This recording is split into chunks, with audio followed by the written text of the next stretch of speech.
नमस्कार। आप देख रहे हैं स्पेशल कवरेज न्यूज। मैं हूं आपके साथ शिव कुमार मिश्रा। मेरे साथ हैं संतोष पाठक जी। स्वागत और अभिनंदन। बहुत बहुत धन्यवाद शिव जी। और वाकई एक बहुत बड़ी खबर लेकर हम आपके सामने आए हैं। चुनाव आयोग में बगावत हो गई है। देश के मुख्य चुनाव आयुक्त ज्ञानेश कुमार व्हाट्सएप पे किस तरह से काम कर रहे हैं, व्हाट्सएप पे किस तरह से आदेश ले रहे हैं, ये तो उनके सहयोगी ने खुलासा कर दिया था। लेकिन अब चुनाव आयोग के कर्मचारियों ने देश के मुख्य चुनाव आयुक्त ज्ञानेश कुमार की दखलंदाजी और भारतीय जनता पार्टी को किसी भी हद तक जाकर फायदा पहुंचाने की जो जिद है, उस जिद के खिलाफ एक तरह से बगावत कर दी है, गलत काम करने से इनकार कर दिया है। तो एक बड़ी खबर लेकर हम आपके सामने आए हैं। कोलकाता हाई कोर्ट से भी मोदी की चहेती जांच एजेंसी ईडी भाग गई है और महज कुछ घंटों बाद अब सुप्रीम कोर्ट में एक बड़ी सुनवाई होने वाली है। तो ये बड़ी खबर हम आपके सामने एक एक करके तथ्यों को रखेंगे। अगले कुछ मिनट हमारे साथ बने रहिएगा। हमेशा की तरह शुरुआत शिव जी करेंगे। जी शिव जी। बड़ी खबर है कि हाई कोर्ट में टीएमसी और ईडी के वकीलों के बीच बड़ी जोरदार बहस हुई। वो बहस का पूरा वीडियो हाई कोर्ट का हमने स्पेशल कवरेज न्यूज पर डाल दिया है। हमारी बात मत मानिए, वीडियो आप देख सकते हैं। वो लगभग 1.5 घंटे की बहस है। कितना एएसजी राजू ने सरकार का पक्ष रखा, कितनी भिड़ंत हुई, और किसी भी मामले पर जज साहब सुनती नहीं और उन्होंने यही कह के अपना पल्ला झाड़ दिया कि आप लोग सुप्रीम कोर्ट जा चुके हैं और जाइए सुप्रीम कोर्ट।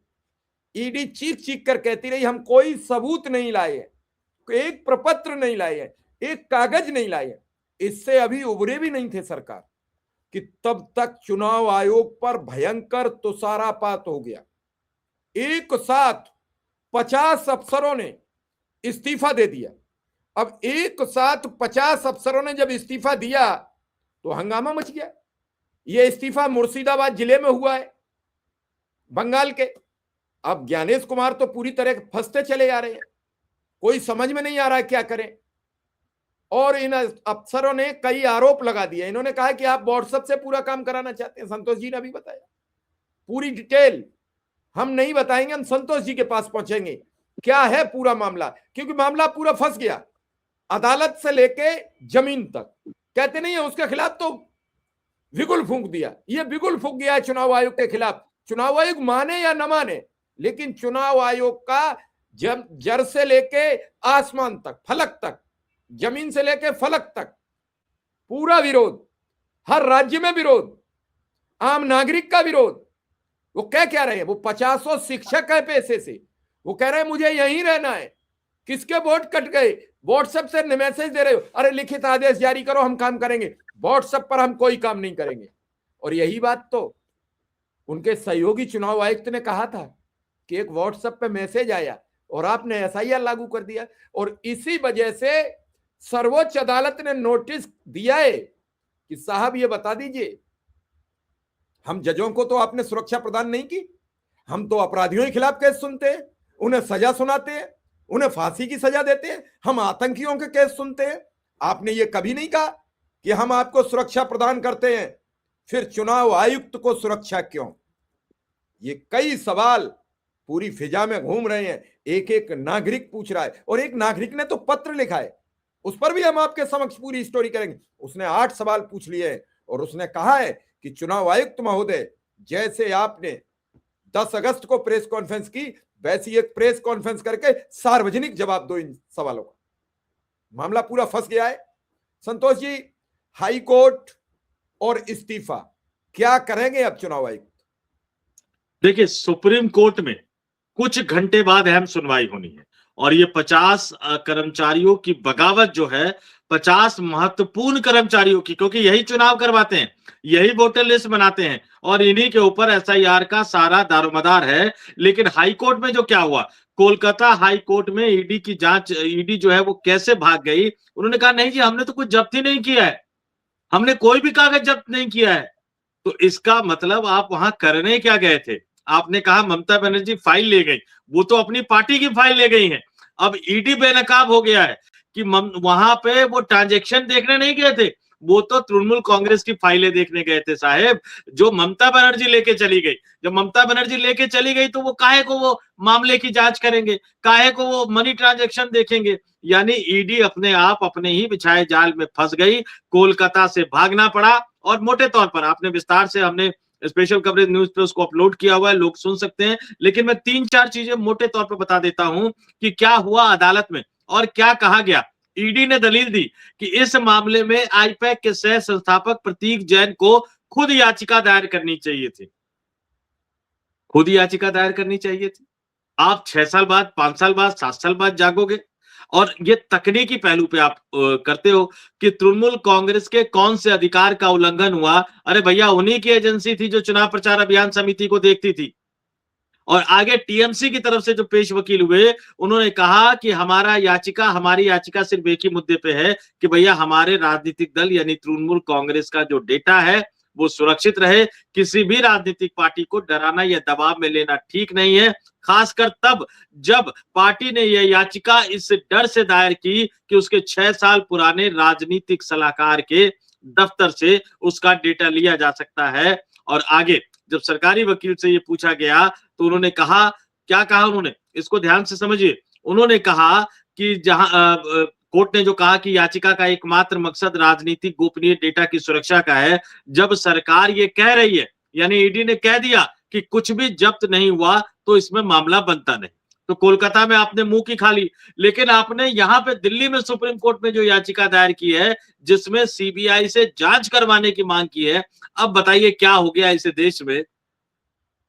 एक मामले में, ईडी के मामले में सोनिया गांधी, राहुल गांधी को राहत मिल जाती है, मामला खारिज हो जाता है तो दिल्ली पुलिस से एफआईआर करवा दी जाती है। एक मामले में जहां ईडी कोलकाता हाई कोर्ट में फंसती हुई नजर आ रही है तो सुप्रीम कोर्ट में पहुंच गई वो कि सीबीआई से जांच करवाइए। अब ईडी बढ़ी कि सीबीआई बढ़ी कि दिल्ली पुलिस बढ़ी, ये बड़ा गड़बड़ झाला है।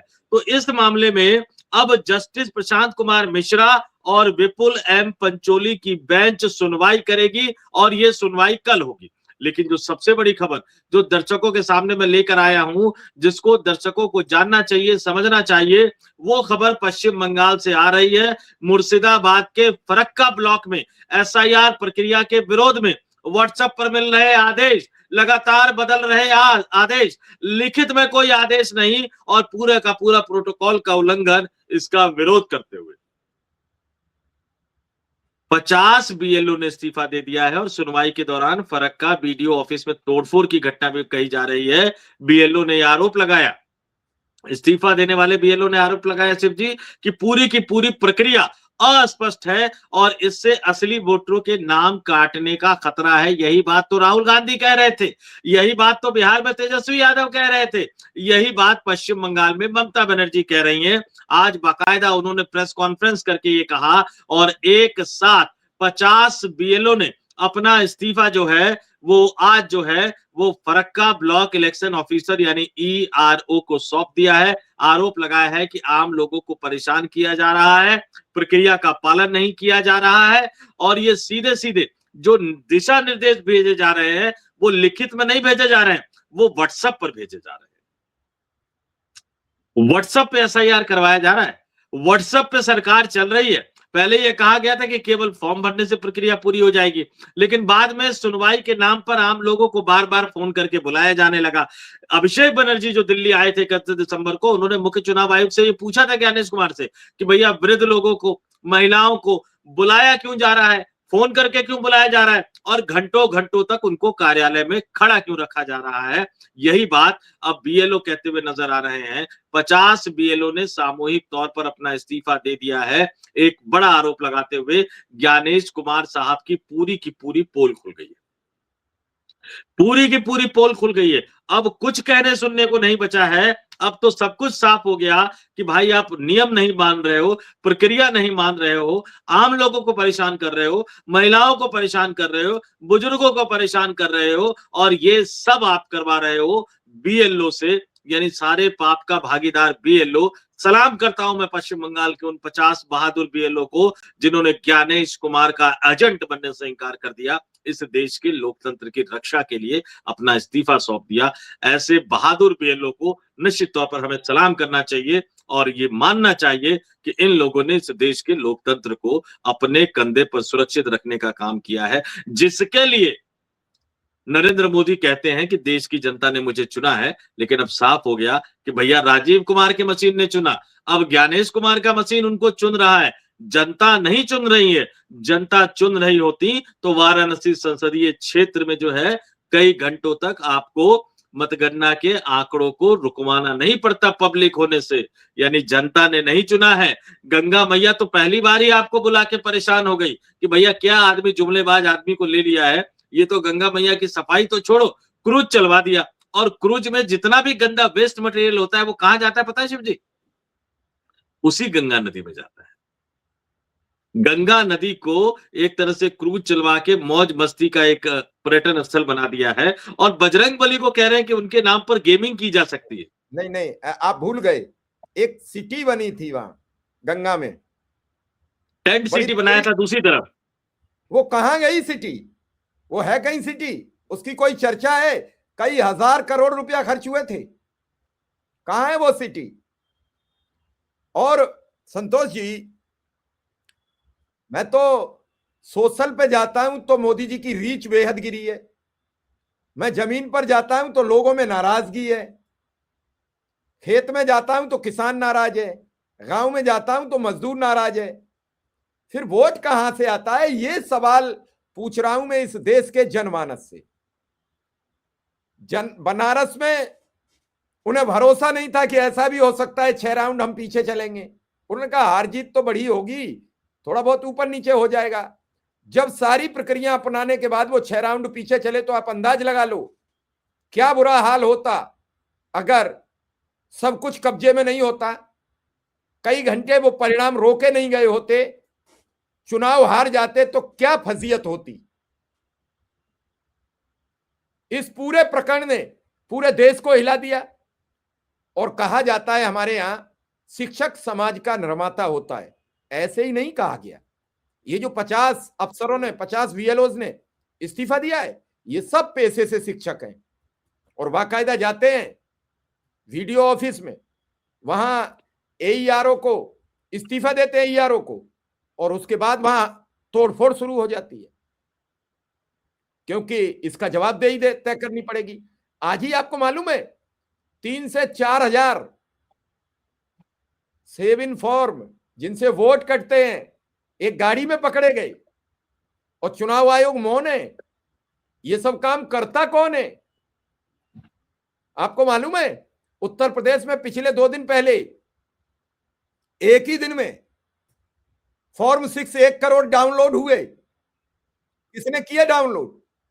क्यों किया डाउनलोड? किसी ने नहीं बताया। आपको मालूम है कि चुनाव आयोग ने कहा था मैंने 99.97% फॉर्म बांट दिए। आप सर्च कर लें, डेटा पड़ा हुआ है। तो फिर 2.5 करोड़ लोग जो आज तक इन्हें 2 करोड़ 89 लाख मिले नहीं, तो वो फॉर्म लिए किसने थे? संतोष जी, सवाल बनेगा कि नहीं बनेगा? इस सवाल पर कोई चर्चा नहीं कर रहा कि जो आपने फॉर्म बांटे 99.97% वितरित किए, वो इन 2 करोड़ 89 लाख लोगों ने किसने लिए? और जब 3 करोड़ ने लिए नहीं तो इसका मतलब 20% तो फॉर्म ही वितरित नहीं हुआ कि टोटल 15 करोड़ वोट थे। तो फॉर्म केवल 80% बटे। तो ये फर्जी आंकड़े किसने दिए? मतलब केवल आंकड़ों में इस देश को फर्जी आंकड़े करके चलाते रहोगे। यही बंगाल में था, ये 60 लाख वोट जो कट गए, फिर ये 60 लाख फॉर्म किसने ले लिए? और 60 लाख फॉर्म लिए नहीं तो आपने कहां दर्ज किए? एक समस्या नहीं है। मैं कह रहा था शिक्षक समाज का निर्माता है। व्हाट्सएप से वो मैसेज से संतुष्ट नहीं थे बीएलओ, सभी वो 50 बीएलओ शिक्षक थे। उन्हें लगा कि हमें यहीं रहना है, हमसे लोग पूछेंगे हमारा वोट कटवा के आपको क्या मिला और आपने किस हैसियत से वोट कटवा दिया। लोग हमें पढ़ाने नहीं देंगे, लोग हमें लिखाने नहीं देंगे, रोज धमकाएंगे, और हम शिक्षक हैं, हम अपनी मान मर्यादा के खिलाफ कोई काम नहीं करेंगे।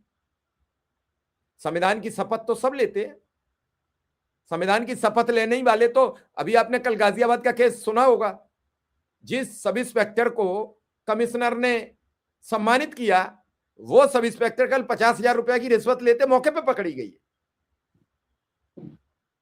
नहीं, अब और ज्यादा सम्मानित कर सकते हैं, क्योंकि अब तो टैलेंट खुलकर सामने आ गया है। यही तो मैं कह रहा हूं। देखिए, जैसी राजा वैसी प्रजा, ऊपर से नीचे तक, ऊपर से। एक और खबर हाँ। मेरी ले लीजिए। एक और खबर आपने सुनी होगी कि जयपुर में एक बीजेपी के बड़े नेता ने अपनी घर वापसी कर दी, कांग्रेस में चले गए। उनके घर पे उनके पीछे पीछे, वो घर तक नहीं पहुंचे तब तक एसी भी पहुंच गई राजस्थान की। उससे पहले वो बढ़िया थे, मतलब 3 घंटे के इस्तीफे के बाद एसीपी ने क्रैशर व्रेशर सब बंद करा दिया, और वो आदिवासी समाज से है। आपके साथ रहे तो ईमानदार और आपसे जाए तो बेईमान। ये कहां का ईमान और कहां का धर्म और कहां का संविधान? नहीं, ये तो गनीमत है कि पार्टी छोड़ने का ऐलान कर चुके थे। भैया, महाराष्ट्र में तो अजीत पवार ने सिर्फ इतना ही कहा कि बीजेपी हफ्ता वसूलती और भ्रष्टाचार के पूरे सबूत है मेरे पास। उनकी भी चुनाव प्रचार अभियान समिति की जो एजेंसी है, वहां भी चुनाव प्रचार अभियान वाले जो कंपनी है, वहां भी छापा पड़ गया था। और कल मतदान होना है। कल वहां महाराष्ट्र में स्थानीय निकायों के चुनाव में मतदान होना है। महाराष्ट्र की जनता को बड़ा फैसला करना है। मैं तो महाराष्ट्र के तमाम लोगों से कहूंगा, भैया मर्जी आपकी, जिसको वोट देना, लेकिन घर से निकलना जरूर और वोट जरूर देना। अगर वोट देने नहीं जाओगे, पता लगा तुम्हारे नाम पे रात में कोई और वोट डाल के चला जाएगा। तो इसलिए अपने मताधिकार का इस्तेमाल तो कर लो। आपने जो उत्तर प्रदेश का जिक्र किया, थोड़ा सा मैं जिक्र कर रहा था। भैया, यूपी के एक दर्जा प्राप्त मंत्री है, उन्होंने सलमान खान को लेकर क्या कहा। और प्रधानमंत्री जी तो सलमान खान के साथ पतंग उड़ाते हैं, बड़ा शौक है उनको पतंग उड़ाने का। इस बार तो बजरंगबली को उतार दिया उन्होंने। अब देखिए, ऊपर से नीचे तक संदेशा कैसे जाता है। भैया, मध्य प्रदेश में रेलवे के कर्मचारी रिटायर हुए, उनको चांदी का सिक्का दिया गया, बाद में पता लगा, चेक करवाया तो सारे के सारे नकली थे। तो ऊपर से नीचे तक भ्रष्टाचार की गंगा बह रही है। और याद कीजिए, जम्मू कश्मीर के पूर्व राज्यपाल सत्यपाल मलिक ने तो सीधे ही कह दिया था कि भ्रष्टाचार प्रधानमंत्री नरेंद्र मोदी के लिए कोई मुद्दा नहीं है। इस देश ने वो भी देखा 1975 में, जब चुनाव प्रक्रिया में उल्लंघन करते हुए या सरकारी मशीनरी का इस्तेमाल करते हुए इंदिरा गांधी को भी कोर्ट ने सजा दी थी। इंदिरा गांधी की सदस्यता भी एक तरह से छीन ली गई थी। लेकिन आज देखिए, किसी भी तरह से सत्ता में बने रहते हैं, वो तमाम संसाधनों का इस्तेमाल करते हैं, तमाम संवैधानिक संस्थाओं का इस्तेमाल करते हैं। और माफ कीजिएगा शिव जी, कुछ सवाल तो पूछने बनते हैं। माननीय सुप्रीम कोर्ट से कल अहम सुनवाई है। उम्मीद करते हैं कि सुप्रीम कोर्ट एक अहम फैसला देगा, तारीख पर तारीख से थोड़ा सा आगे बढ़ेगा। माननीय मैं इसलिए लगा रहा हूं, सम्मान के साथ इसलिए कर रहा हूं, क्योंकि न्यायिक अवमानना का मामला बन सकता है। इसलिए जज साहब के साथ माफी के साथ कि जज साहब, इस देश की जनता आपको बड़ी उम्मीदों से देख रही है। पंच परमेश्वर होता है, कहीं तो आप साबित कीजिए कि आप परमेश्वर हैं। लेकिन आपने जो जज बांटने जाने की, जजों में भी आपस में खटास हो गई है शिव जी। अब ये देखिए कि ये पार्टी कैसी है। पश्चिम बंगाल में लोकतंत्र का गला घोटा जा रहा है। एआई टूल्स, ममता बनर्जी ने आज प्रेस कॉन्फ्रेंस में सिर्फ फॉर्म 7 वाला ही आरोप नहीं लगाया। फॉर्म 7 तो हजारों बांटे जा रहे हैं, और बिहार झारखंड से लोग जा रहे हैं। उनका क्या मतलब पश्चिम बंगाल के विधानसभा चुनाव से? उनका क्या मतलब है पश्चिम बंगाल में मतदाताओं के नाम काटने से? और उससे भी बड़ी बात है कि AI tools, artificial intelligence tools का इस्तेमाल इस देश को आर्थिक रूप से मजबूत बनाने में होना चाहिए। लेकिन ममता बनर्जी ने साफ कह दिया कि भैया, एआई टूल्स का इस्तेमाल करके, भारतीय जनता पार्टी के एआई टूल्स का इस्तेमाल करके ज्ञानेश कुमार का चुनाव आयोग मतदाताओं के नाम बड़े पैमाने पर काट रहा है। और आने वाले दिनों में कुल मिलाकर 1 करोड़ मतदाताओं के नाम काटने की तैयारी कर रहा है। यानी चुनाव आयोग पर एक बड़ा सवाल, भारतीय जनता पार्टी पर एक बड़ा सवाल। और ये 50 बीएलओ ने इस्तीफा देके शिव जी, ये 50 बीएलओ ने इस्तीफा देके ममता बनर्जी, राहुल गांधी, तेजस्वी यादव, उद्धव ठाकरे, इन तमाम नेताओं के आरोपों को साबित कर दिया है। इन 50 बहादुर बीएलओ ने ज्ञानेश कुमार के चेहरे से नकाब खींच लिया है। अब वो शपथ पत्र मांगते रहे, अब वो हलफनामा मांगते रहे, अब वो बड़ी बड़ी बातें करते रहे। छुट्टी के दिन अब प्रेस कॉन्फ्रेंस करने की हिम्मत नहीं होती, एक बार करके फंस गए थे, तो अब तो प्रेस कॉन्फ्रेंस करेंगे नहीं। लेकिन उम्मीद सिर्फ इतना है कि कल जब पश्चिम बंगाल के मामले पर सुप्रीम कोर्ट में सुनवाई होगी तो जज साहब बड़ा फैसला करेंगे। और जो नोटिस उन्होंने भेजा है ना, जो जीवन पर्यंत मुख्य चुनाव आयुक्त और चुनाव आयुक्त को जो एक विशेषाधिकार मिल गया है कि उनके खिलाफ कोई मुकदमा नहीं होगा, वो मामला भी नोटिस वो भेज चुके हैं केंद्र सरकार को, नोटिस भेज चुके हैं चुनाव आयोग को। जब भी वो मामला आएगा तो इंश्योर करे सुप्रीम कोर्ट कि टाइमली उस पर फैसला दिया जाएगा। सही गलत जो भी देना है दे के निपटा दो। इस देश की जनता को कम से कम ये पता तो लग जाए कि भैया जो हो गया वो हो गया, अब मिलना नहीं है। अब जो भी फैसला करना है वो हमें करना है। कम से कम इस देश की जनता को ये सबक तो मिल जाएगा, देश की जनता को ये पता तो लग जाएगा। बड़ा फैसला, बड़ा इंतजार, कुछ घंटों बाद सुप्रीम कोर्ट में बड़ी सुनवाई से। चलिए संतोष जी, आपने बड़ी महत्वपूर्ण जानकारी दी है, दर्शकों तक जल्द से जल्द पहुंचे, दर्शक देखें, समझें और विचार करें कि आखिर इस देश में हो क्या रहा है और क्या है सच्चाई, क्या सच्ची खबरें आपको मिलती हैं। अगर देखना है, समझना है तो सब्सक्राइब भी कीजिए, वीडियो को आगे बढ़ाइए भी। आप खामोश रहेंगे तो आपकी आवाज रुकते ही ये देश खामोश हो जाएगा, और देश खामोश हुआ तो इस सब का खामियाजा हम सबको भुगतना पड़ेगा। संतोष जी, आपका बहुत बहुत आभार, बहुत बहुत धन्यवाद। बहुत बहुत धन्यवाद। तमाम दर्शकों को नमस्कार।